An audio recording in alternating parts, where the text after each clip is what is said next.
Boa noite a todos. Nós vamos retornar à nossa série de mensagens falando sobre o reino. E eu gostaria que colocassem aí o primeiro slide, Nicolas.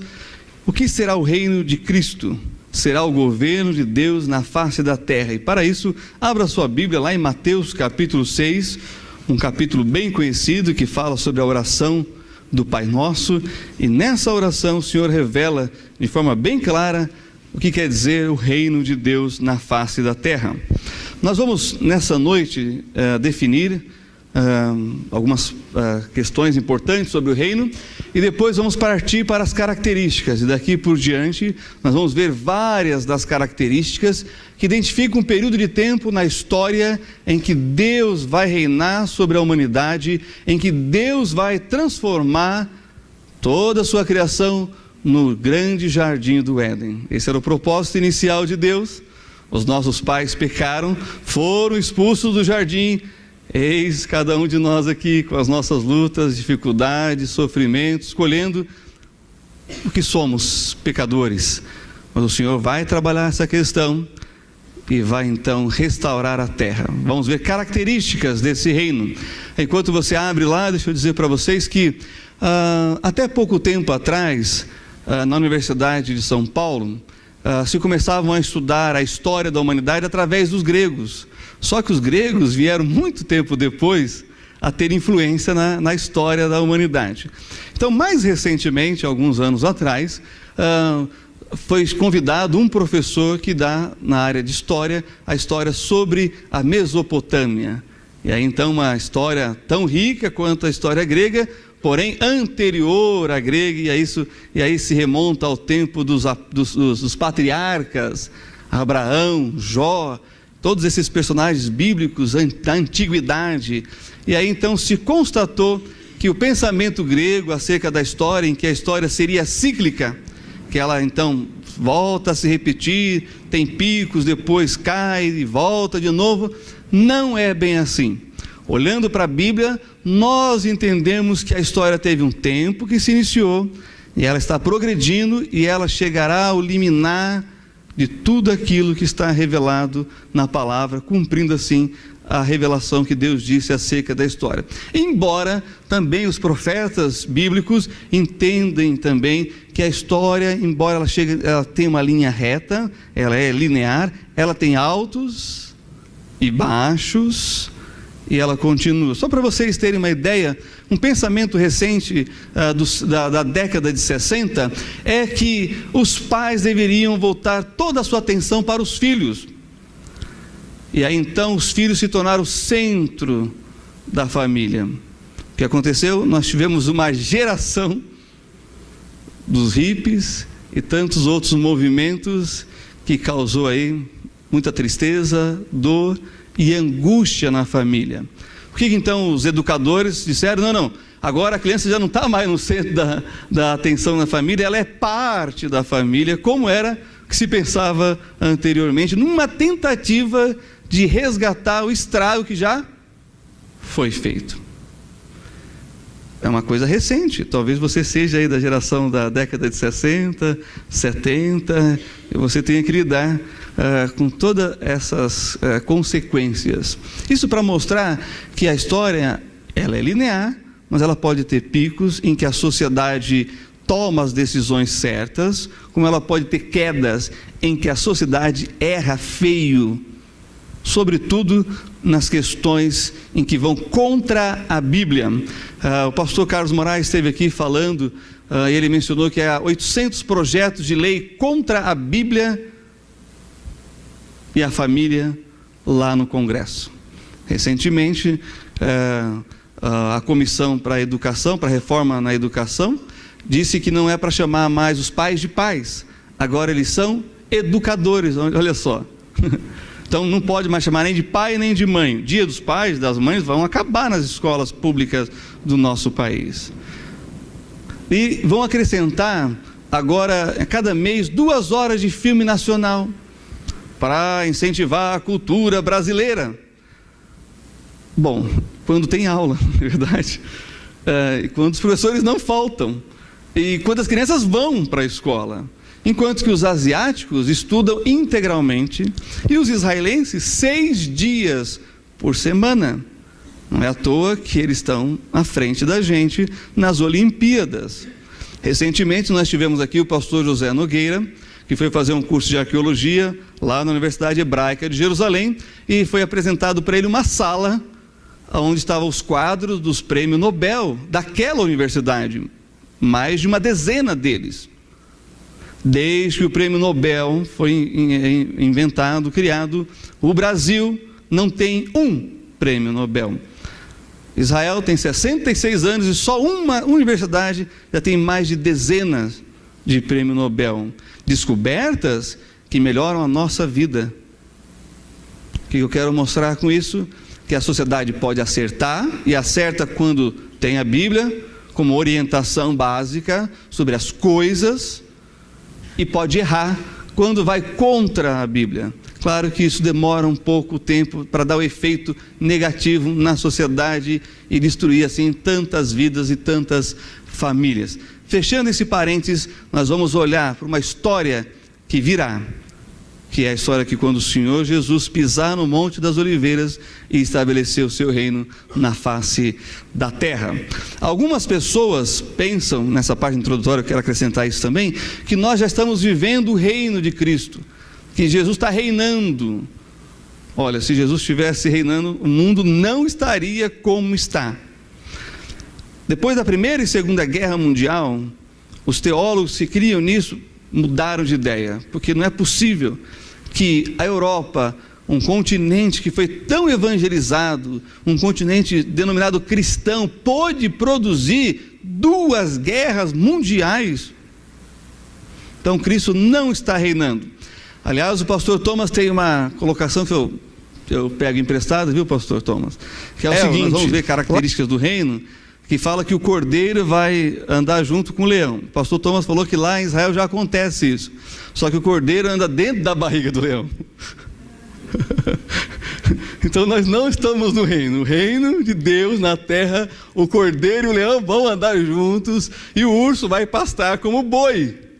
Aliás, lá em Jerusalém, os gatos dominam a cidade para tentar, diminuir a população de ratos.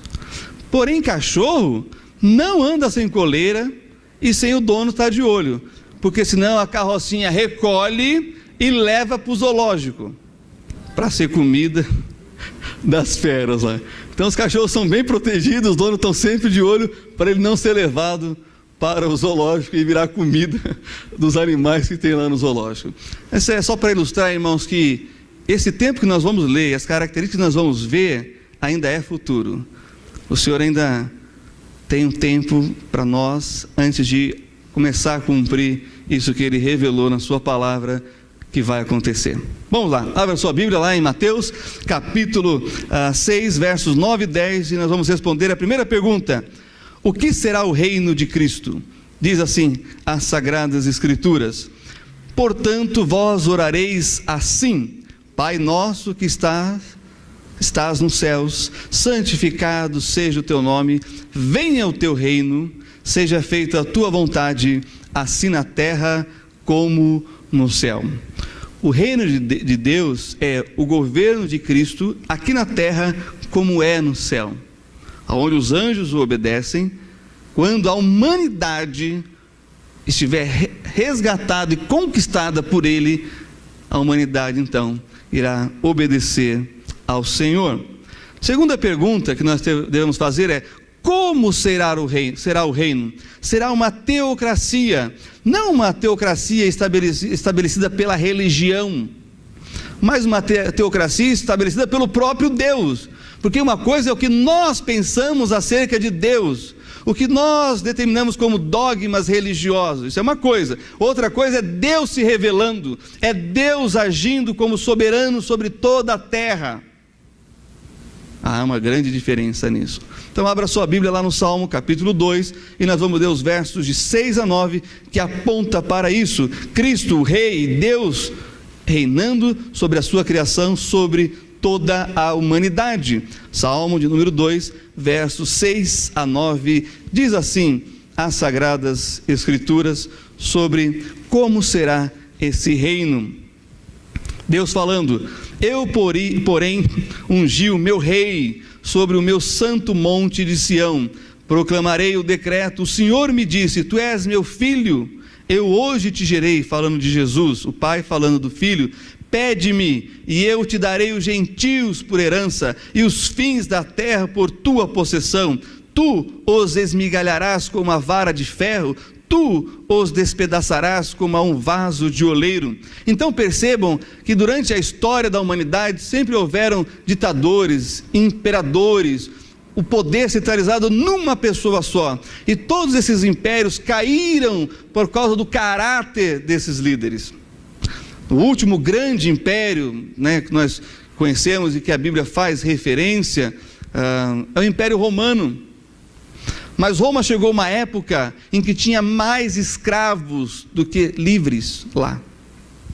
Antes dela ser vencida pelos inimigos de fora, ela foi destruída pela falta de caráter dos seus líderes. Uma civilização onde tem mais escravos do que gente livre não pode subsistir, porque há desigualdade gritante nesse contexto do Império Romano, e por isso Roma foi destruída por dentro. Mas acabamos de ler que o Senhor Jesus terá o domínio sobre as nações, e nós vamos ver que será um reino de equidade, de justiça, de amor para com o homem. Uma outra pergunta que nós precisamos fazer é a seguinte: quando será o reino? E a Bíblia nos responde: após a tribulação, um momento de angústia que a humanidade vai passar por rejeitar o sacrifício de Cristo na cruz. Nós já vivemos na Europa uma cultura pós-cristã. Hoje os ônibus na Inglaterra, aqueles famosos de 2 andares, são proibidos de transitar com versículos bíblicos, mas eles podem transitar com frases de ateus.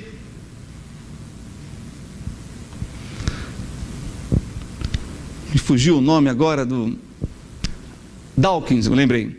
Dawkins é um ateu renomado, e ele na conta dele no Twitter, ele fez o seguinte comentário, isso é o que um ateu pensa. Um casal comentou que o filho que estava sendo gerado ia nascer com síndrome de Down. Irmão, nós tivemos crianças com síndrome de Down aqui na nossa igreja. Eles impactaram nossas vidas. Sabe o que o Dawkins disse? Tira, mata e tenta outro melhor. É o que ele disse na conta do Twitter dele, com todas as palavras. E se o segundo vier também com problemas, tira, mata e tenta até que venha um melhor. Existem filhos piores para quem tem mais de um filho aqui? Existem filhos melhores para quem tem mais de um filho aqui? O que existe? Filhos. É o que existe. Bom, a tribulação é o reino da iniquidade, da maldade do homem, que é transvestida de liberdade, mas uma liberdade que é muito mais libertinagem, porque não tem limites, e não preserva, e não respeita o outro. Por isso que haverá 7 anos de angústia, de sofrimento, de juízo de Deus sobre a humanidade, e nós vimos isso aqui exaustivamente no livro do Apocalipse, e no final disso, de 7 anos, o Senhor Jesus Cristo vai voltar, e vai estabelecer um reino de paz e justiça na face da terra. Olha só, Apocalipse capítulo 20, verso 4, nós lemos o seguinte: o Senhor Jesus falando sobre a sua vinda e o que Ele vai estabelecer aqui na terra. Sabe, aquilo que nós anseiamos, desejamos de ver uma fraternidade na humanidade, o fim da impunidade, vai acontecer. Apocalipse capítulo 20, verso 4 diz: e vi tronos, João falando, e assentaram-se sobre eles, e foi-lhes dado o poder de julgar, e vi as almas daqueles que foram degolados pelo testemunho de Jesus. Agora, na Síria e no Iraque, estão matando pessoas só porque elas creem em Jesus Cristo, crucificando elas, degolando cabeças de crianças. Acabei de receber uma mensagem hoje à tarde, o pastor Calixto, que já esteve aqui com a gente, vai estar pregando para um grupo de cristãos sírios que conseguiram fugir de lá, mas perderam tudo: propriedade, negócios, dinheiro e muitos familiares. Então agora na igreja de Curitiba, um grupo de 20 que conseguiram escapar da Síria. Está acontecendo também no norte do Iraque, cristãos sendo degolados, assassinados, e as mulheres sendo levadas como escravas sexuais para o norte da África, Ásia, e talvez nunca mais voltarão para casa. Continua o texto: e pela palavra de Deus, e que não adoraram a besta, nem a sua imagem, e não receberam o sinal em suas testas, nem em suas mãos. O que vai acontecer com esses? E viveram e reinaram com Cristo durante 1000 anos. Nós perguntamos por que os nossos irmãos estão sofrendo e morrendo nesses lugares, porque Deus tem algo melhor para eles. Eu ouvi uma frase recentemente que era a seguinte: o que é mais poderoso do que o medo? A esperança. A coisa mais forte do que o medo é a esperança. Essas pessoas que estão morrendo agora, elas têm uma viva esperança de que não termina ali, de que elas vão ressuscitar e vão reinar com Cristo durante 1000 anos, que é a próxima pergunta, né? Qual será a duração do reino? 1000 anos. E finalzinho do versículo 4 diz: e viveram e reinaram com Cristo durante 1000 anos. É o preâmbulo daquilo que vai ser a eternidade para sempre ao lado do soberano e todo-poderoso Deus. Então vamos para as características do reino. Primeiro, sem a presença de Satanás e seus demônios. Eu sei que o diabo e os demônios têm costa muito larga. Muita gente fala assim: a culpa do diabo, é a culpa do capeta, é a culpa dos demônios, sendo que na verdade é a culpa da própria pessoa, e ali é só escape de fuga. É como Adão, né, usando a psicologia freudiana: a mulher que tu me deste, né, a culpa é dela. Aí o Senhor foi para a mulher, mas foi a serpente, e a serpente olhou para um lado, olhou para o outro, não tinha mais ninguém para transferir, e aí ela teve que pagar o preço. Só que, irmãos, o Satanás está ativo no planeta Terra. Perguntaram para uma pessoa que eu não conseguia ver defeito em ninguém: Pastor Marcos, Pastor Marcos é uma bênção, amém? Está fraco esse amém. Pastor Marcos é uma bênção, amém? Mas e o diabo? Aí o camarada parou, pensou, falou assim: olha, eu não tenho muito o que dizer dele não, de ruim, de bom, mas tem uma coisa: ele trabalha bastante. Jesus disse que o diabo veio para matar, roubar e destruir. Ele está agindo, irmãos, no trânsito de São Paulo, nas famílias. Ele só quer uma brecha para entrar e destruir, matar ou roubar. O Senhor Jesus vai prender ele. Ele não vai mais tentar. Isso é que quer dizer Satanás, o tentador. Olha só, Apocalipse capítulo 20, nós temos aí os versos de 1 a 3. E vi descer do céu um anjo que tinha a chave do abismo e uma grande cadeia na sua mão. Ele prendeu o dragão, a antiga serpente, que é o diabo e Satanás, e amarrou-o por 1000 anos, e lançou-o no abismo, e ali o encerrou, e pôs selo sobre ele, para que não mais engane as nações, até que os 1000 anos se acabem, e depois importa que seja solto por um pouco de tempo. Eu gosto de literatura, eu gosto de história, e sempre que eu vejo literatura grega, ou outra literatura, e aí a gente tem toda a questão da mitologia, você vê essa figura que acabamos de ler aqui, né? Um ser poderoso, maligno, que é aprisionado, e que quando se solta, né, provoca, né, destruição por onde passa. De onde será que eles tiraram isso? Tiraram da Bíblia, revelação de Deus. Eles sabem. O homem sabe que há uma força maligna que luta contra tudo aquilo que é bom. Essa força é um ser, e o seu nome é Satanás, que quer dizer adversário, justamente da humanidade que foi criada à imagem e semelhança de Deus. O Senhor vai remover Satanás. Ninguém vai poder mais colocar a culpa no diabo. Ninguém vai poder dizer: o diabo me tentou, foi os demônios que me levaram a fazer isso. Não, Satanás vai ser amarrado, preso, e ele não mais vai poder agir no mundo em que Cristo vai reinar.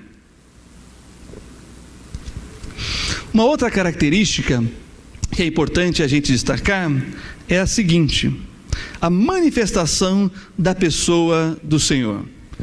Se há ausência de Satanás, há a presença de Deus. Acompanhe comigo o profeta Zacarias, capítulo 8, verso 3. Zacarias, capítulo 8, verso 3, diz assim a palavra do Senhor.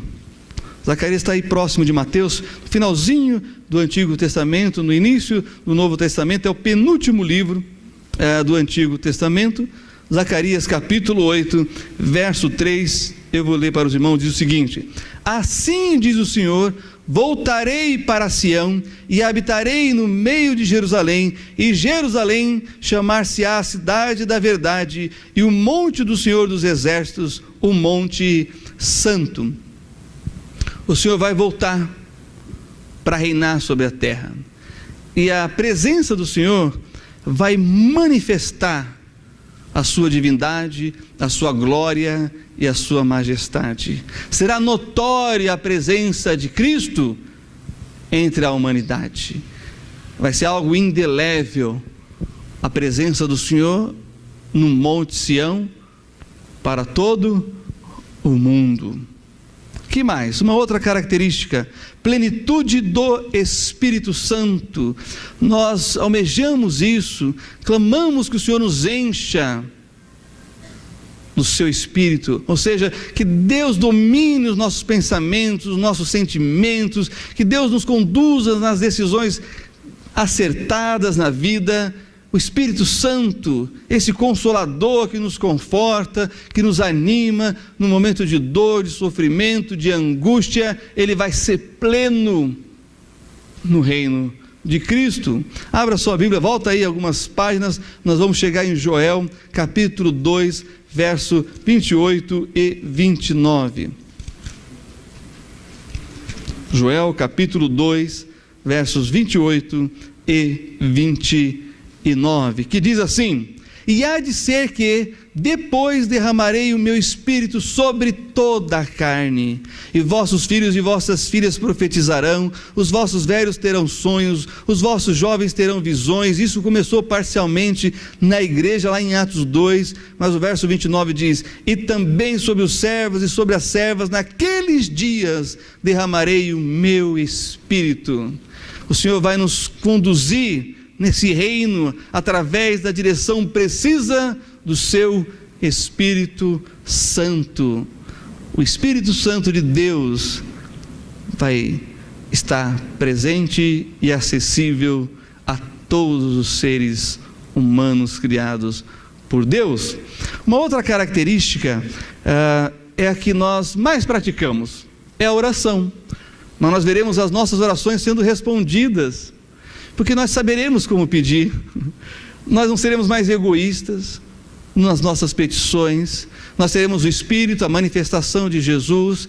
Então a direção será realmente precisa de Deus na vida daqueles que reinarão com Ele. Profeta Isaías, capítulo 65, verso 24, revela isso. Abra a sua Bíblia comigo então lá no profeta Isaías, capítulo 65, verso 24, olha só que maravilha, todas as orações respondidas pelo Senhor. Diz assim, profeta Isaías, capítulo 65, verso 24: e será que antes que clamem, eu responderei, estando eles ainda falando, eu os ouvirei.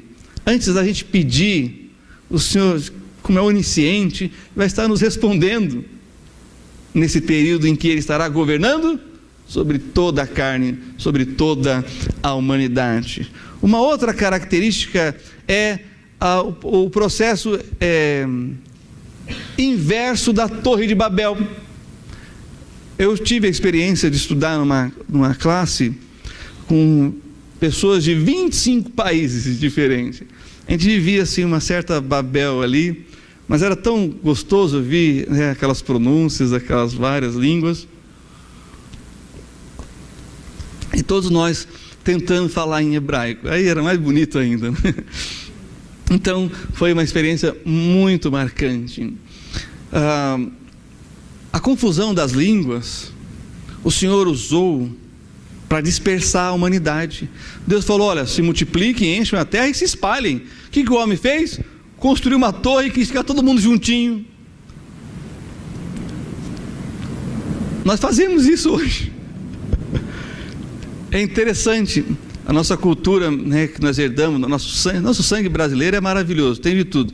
Tem europeu, tem negro, tem índio, e tem os asiáticos também aí, tem árabe, tem judeu.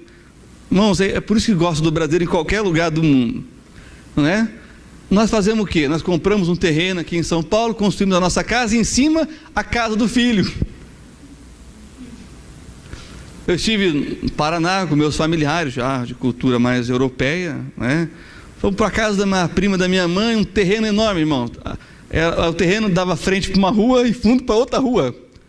Aí meu primo, né, falou assim: eu vou casar. Eu falei: mesmo? Então você vai construir aqui no terreno da sua mãe?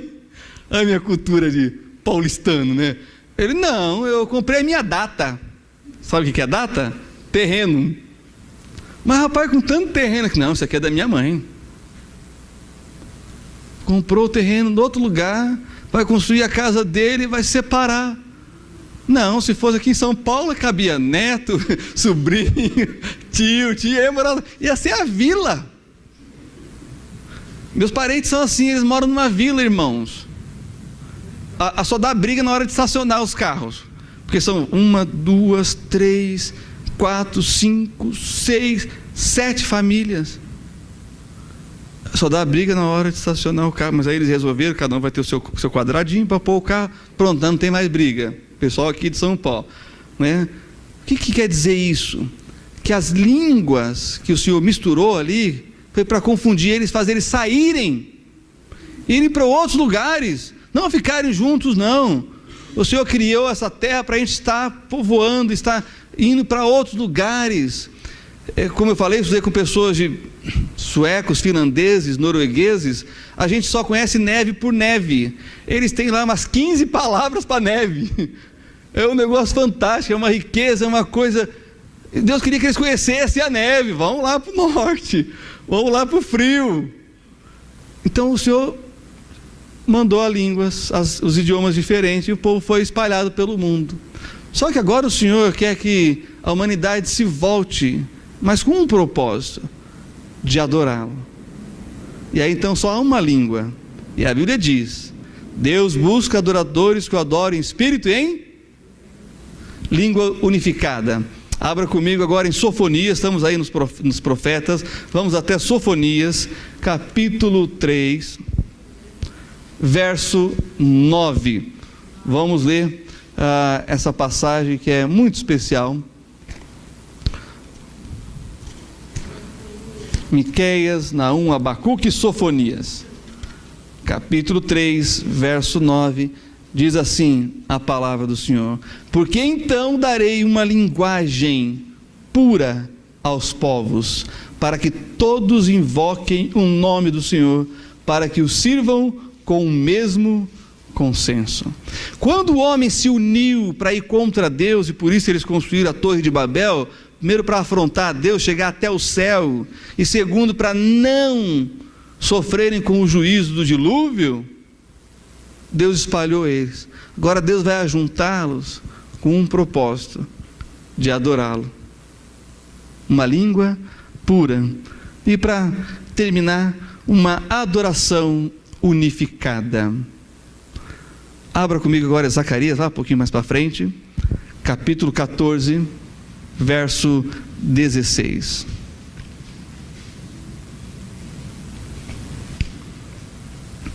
Zacarias capítulo 14, verso 16, diz o seguinte: E acontecerá que todos os que restarem de todas as nações que vieram contra Jerusalém subirão de ano em ano para adorar o Rei, o Senhor dos Exércitos, e para celebrarem a festa dos tabernáculos. Sabe o que significa a festa dos tabernáculos? Deus habitando entre os homens. As nações vão subir agora para adorar quem? O Rei. Qual é o nome desse Rei? Jesus Cristo. Essa será uma característica do reino, uma adoração unificada. Todas as nações subindo para adorar o único e verdadeiro Rei. Os nossos missionários lá na Índia, eles têm um grande desafio. Quando nossos missionários apresentam Jesus como Deus, os hindus não tem problema nenhum. É mais um Deus, eles têm 20 milhões de deuses. Mais um, não vai fazer diferença nenhuma. Aliás, a França quis fazer uma parceria com o governo indiano para despoluir o Ganges. Sabe o que os parlamentares disseram? Não, o Ganges é Deus, se ele quiser ele vai se despoluir sozinho. Bom, eu não sei se alguém aqui já esteve lá na Índia e passou perto do Ganges. As pessoas fazem necessidade no Ganges. As pessoas sepultam os mortos no Ganges. Mas do outro lado, espero que não seja correnteza abaixo, e sim correnteza acima, as pessoas estão tomando banho. Estão lavando as roupas. E estão pegando a água para consumir. E eu descobri agora numa notícia no jornal que a água contaminada mata mais do que AIDS no mundo.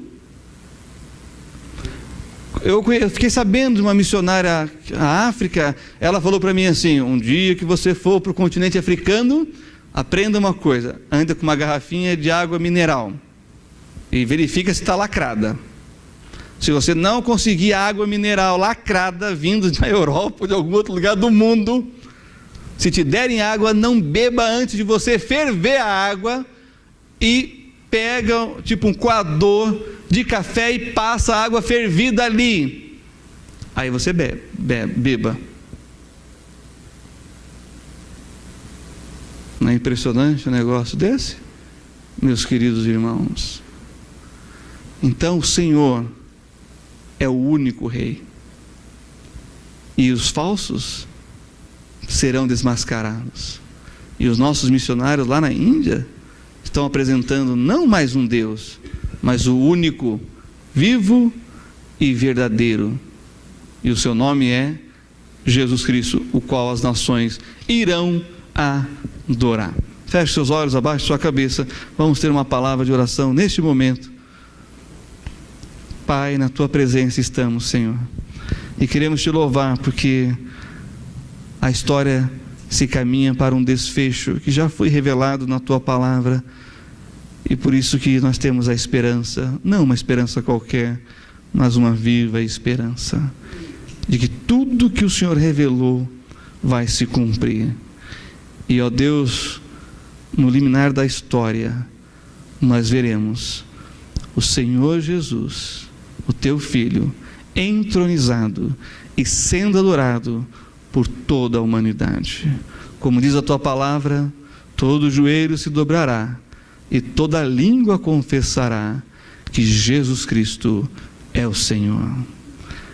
Pai, se há alguém no nosso meio que tem dúvida disso, que não tem certeza, que a fé que leva à salvação alcance agora essa vida. Se há alguém, ó Deus, entre nós que tem, ó Pai, esse desejo de crer num Deus verdadeiro, único, que é salvador, que é amoroso, essa seja a noite então para a salvação. Toca nesse coração, converta essa vida para a tua glória e para o teu louvor, em nome do Senhor Jesus. Ainda com os olhos fechados, cabeças baixas, será que alguém no nosso meio que gostaria de, nessa noite, entregar a vida ao Senhor Jesus, recebendo Ele como Senhor da sua vida, como Salvador da sua alma, a fim de que você tenha essa viva esperança, o gesto da fé. Levante sua mão. Alguém assim no nosso meio? Alguém assim? Levante sua mão. Nós vamos estar orando por você. Alguém que gostaria de levantar a mão e com esse gesto dizer: eu quero entregar a minha vida ao Senhor Jesus Cristo, quero recebê-lo como meu Senhor e Salvador. Alguém assim? Levante sua mão. Se você não entregou a sua vida a Jesus Cristo, esse é o momento, essa é a hora. Alguém assim? Não tenha vergonha de Jesus. Ele não teve vergonha de você. Quando Ele subiu e morreu naquela cruz, foi por amor. Alguém assim, quer levantar a sua mão e com esse gesto de fé está entregando a vida ao Senhor Jesus? Alguém assim? Alguém? Mas você talvez já é um crente que confia no Senhor para a vida eterna, mas as lutas e as adversidades tentam roubar a sua paz, tentam tirar essa viva esperança. Não permita que nada, nem ninguém, roube essa esperança de termos um mundo melhor, governado pelo nosso Deus. Senhor, que essa viva esperança cresça mais e mais nos nossos corações, e que possamos, ó Deus, olhar para Jesus, o autor e consumador da nossa fé, a fim de vermos, ó Deus, os deslumbres do cumprimento de toda a sua palavra. Almejamos e aguardamos e celebramos nessa noite a morte, o sepultamento e a ressurreição, a ascensão de Cristo, até que Ele volte para nos buscar e depois estabelecer o seu reino sobre a face da terra. Assim oramos e agradecemos por Tua palavra, no nome santo e precioso do Senhor Jesus Cristo. Amém.